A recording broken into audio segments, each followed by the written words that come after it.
Meus irmãos, eu quero convidá-los para lermos nesse momento o texto que vai servir para a nossa reflexão. O texto é o Salmo 126. Abra sua Bíblia no Salmo 126.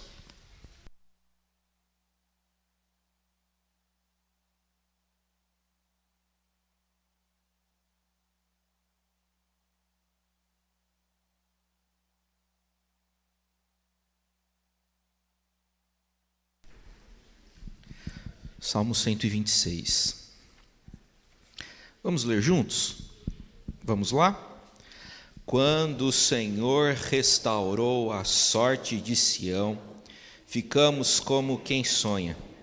Então a nossa boca se encheu de riso e a nossa língua de júbilo. Então entre as nações se dizia: grandes coisas o Senhor tem feito por eles. Com efeito, grandes coisas fez o Senhor por nós. Por isso estamos alegres. Restaura, Senhor, a nossa sorte, como as torrentes no Neguebe.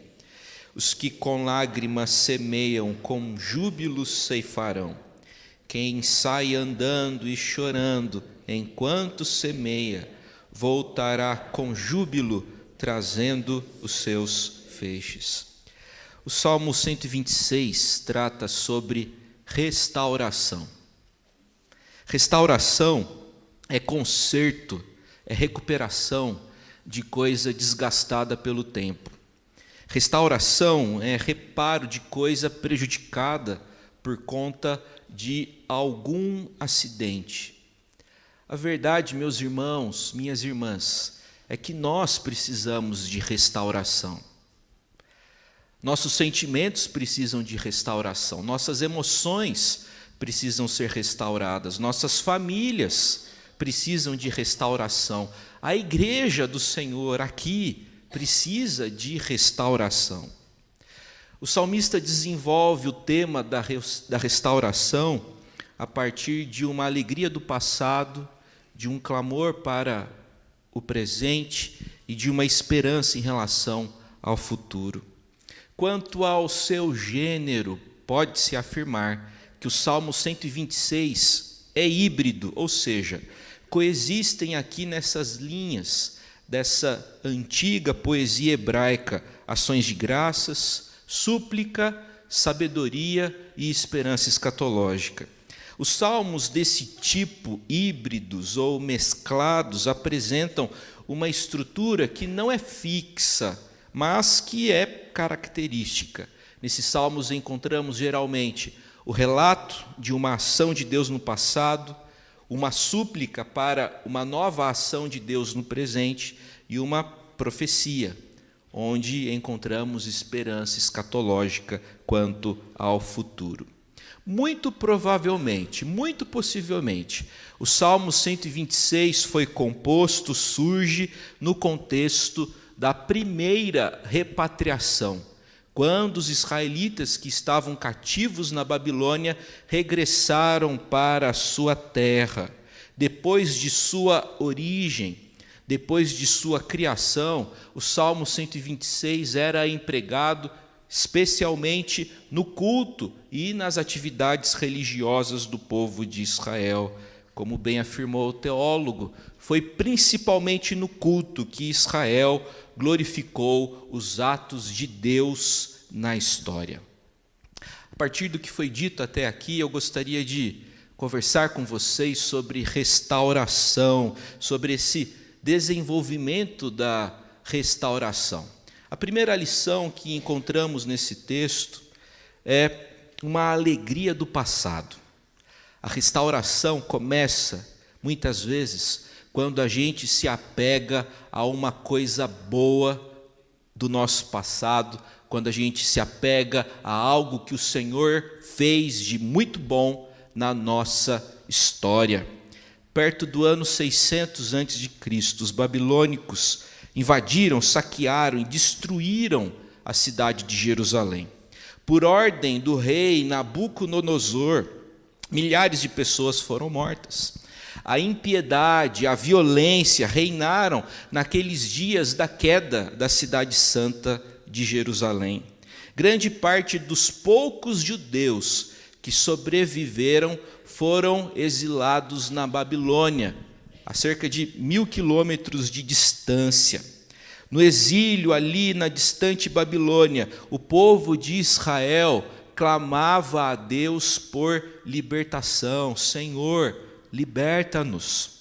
O mesmo clamor que subiu do Egito aos céus anos atrás, agora sobe da Babilônia aos céus. Senhor, nos liberte. O sofrimento daquele povo demorou a passar, como é do feitio do sofrimento. O sofrimento custa a passar. O povo ficou exilado na Babilônia durante longos e amargos 70 anos. Os deportados, os exilados, tentaram reviver da melhor forma a vida, a tradição e a religião de Israel. Tocaram a vida ali, mas não estavam em sua terra. Eles sabiam que não pertenciam àquele lugar. A Babilônia não era o lugar deles. A libertação veio somente depois de 70 anos. Deus abriu-lhes a porta da prisão e eles voltaram para casa, onde reconstruíram o templo, onde reconstruíram suas cidades, onde resgataram seus sonhos e continuaram servindo ao Todo-Poderoso Deus.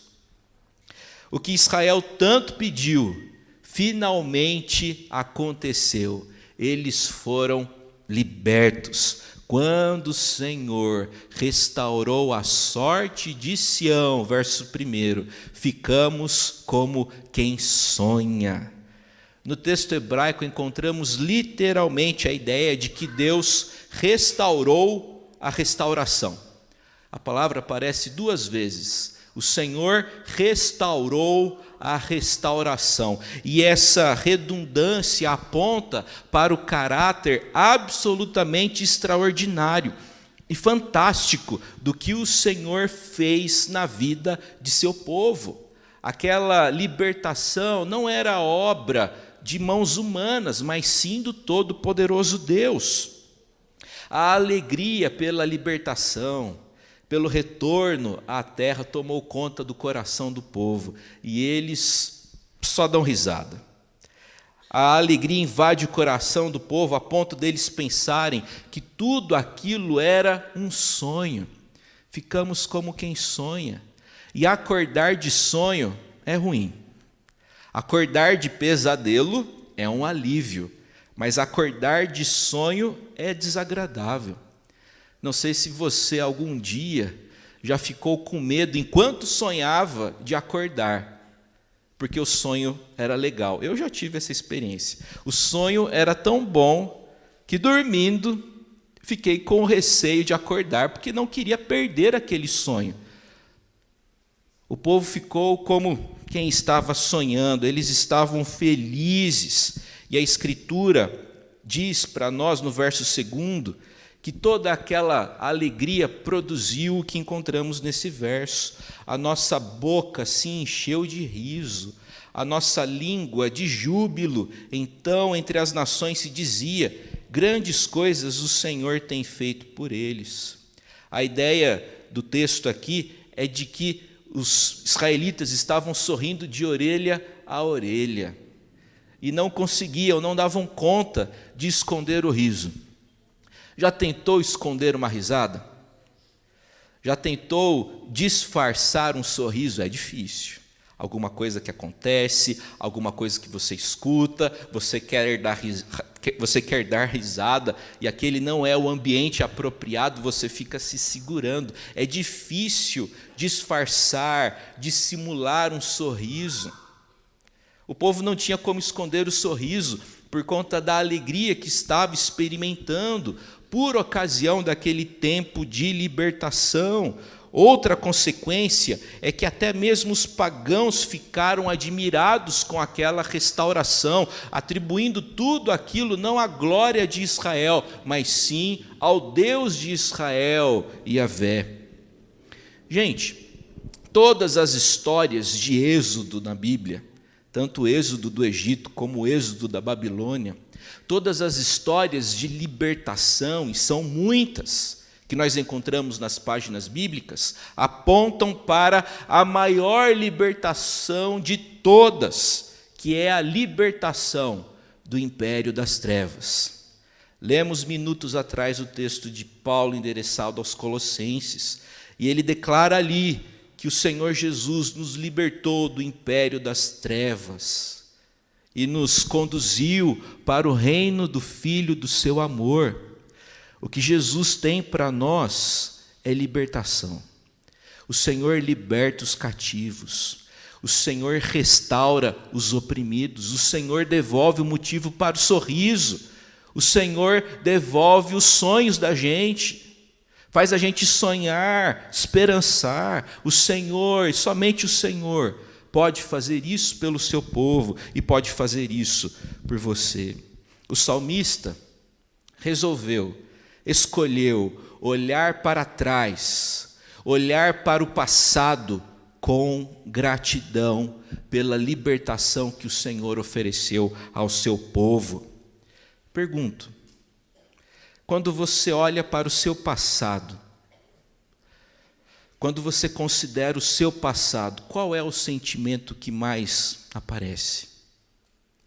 Qual é o sentimento que toma conta do seu coração? Ao pensar no seu passado, você é tomado por gratidão, por alegria ou por decepção, tristeza, rancor, ódio? Escolha olhar para as coisas boas que o Senhor deu para você no passado. Eu me recordei aqui da história do Peter Pan. O Peter Pan começa a voar quando? Quando ele se concentra em boas lembranças. Não sei aqui quem se recorda da história do Peter Pan. Ele consegue voar quando ele se concentra em boas lembranças. É assim também na nossa vida espiritual. A restauração começa quando a gente se concentra em algo bom que o Senhor fez no nosso passado. É quando a gente se concentra nessas boas memórias que temos condições de voar. Em segundo lugar, o texto trata sobre uma súplica para o presente.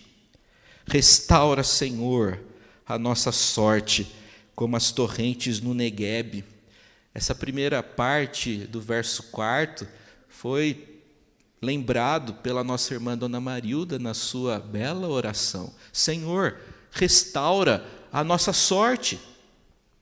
Entre passado, presente e futuro, o menor de todos é o presente. Ele passa, como declarou o salmista, como um pensamento. Como afirmou corretamente o saudoso reverendo Elben Len César, o presente é aquela pequena porção do tempo tomada do futuro e imediatamente empurrada para o passado. E é nesse curtíssimo período, é nessa curtíssima porção de tempo que a gente constrói a nossa vida e que a gente faz as nossas escolhas. Conforme o tempo passa, o futuro torna-se cada vez menor e o passado cada vez maior. O salmista celebra o passado. O salmista celebra a experiência de libertação no passado, mas ele também implora por restauração e intervenção divina no presente. Tem gente que parece museu, só vive de passado, só celebra o passado, só as coisas antigas eram boas. E geralmente pessoas que só celebram o passado não ajudam mais na construção do presente. Não faça isso. O salmista não apenas celebrou o passado, ele implorava a intervenção de Deus no presente e no afã, no propósito de construir o presente, o salmista resolveu começar orando. O salmista não é alienado. O salmista sabe que o povo agora, anos depois da primeira repatriação, encontrava-se com o coração ressequido, com as emoções secas. E ele deseja experimentar restauração.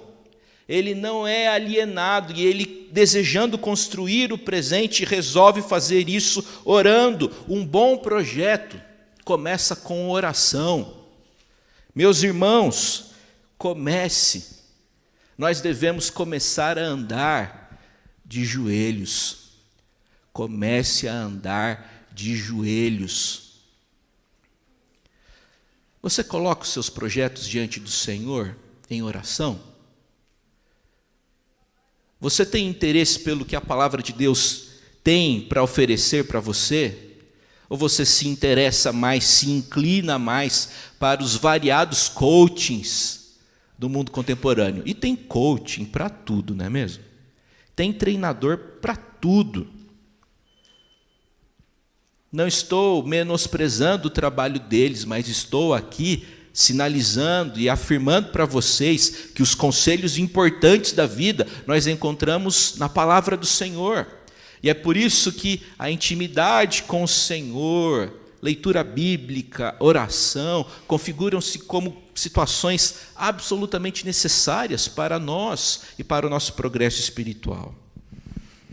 Ore antes das suas decisões, ore no início da manhã, ore pedindo para que o Senhor o livre do mal, ore diariamente a oração que nosso Senhor Jesus nos ensinou. Depois da repatriação, o povo voltou a se distanciar dos caminhos de Deus, e a vida do povo estava árida como o deserto, como a região do Neguebe.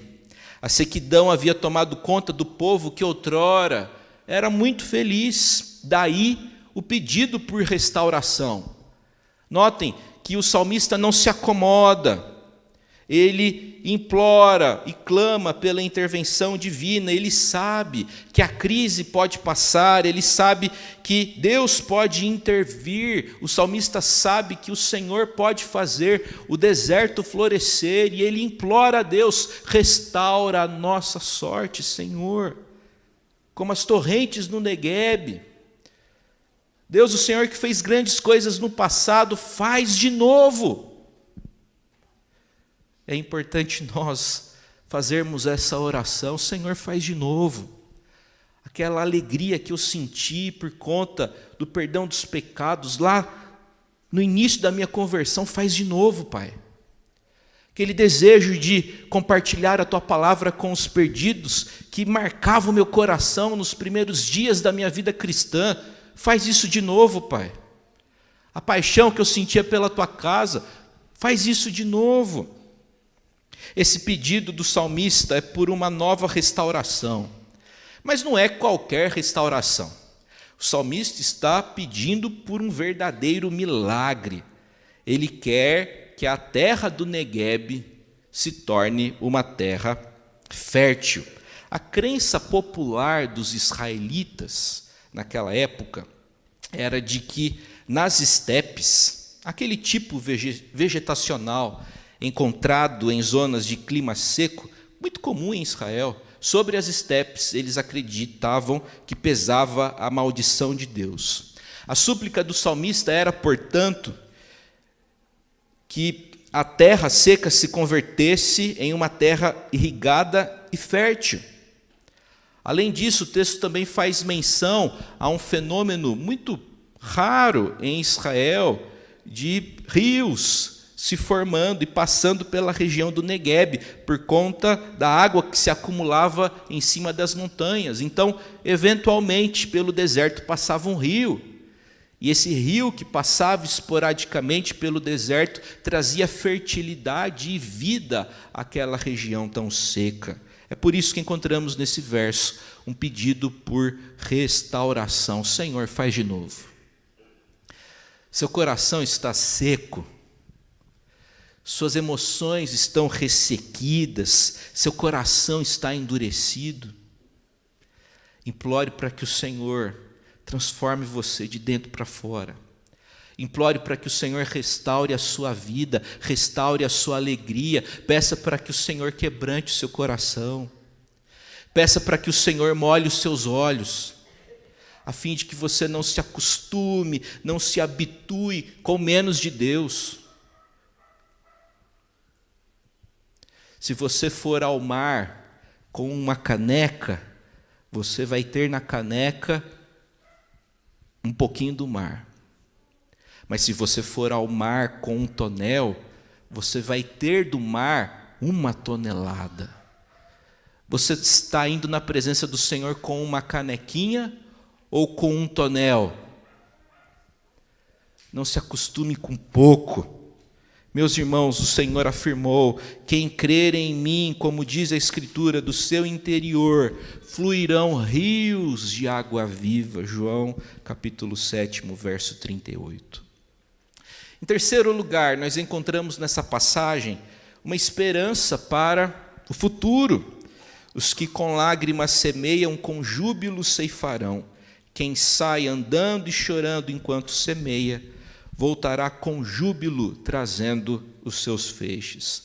Ao meditar e ao escrever sobre o trabalho do semeador, o salmista não fala sobre suor. O salmista fala sobre lágrimas.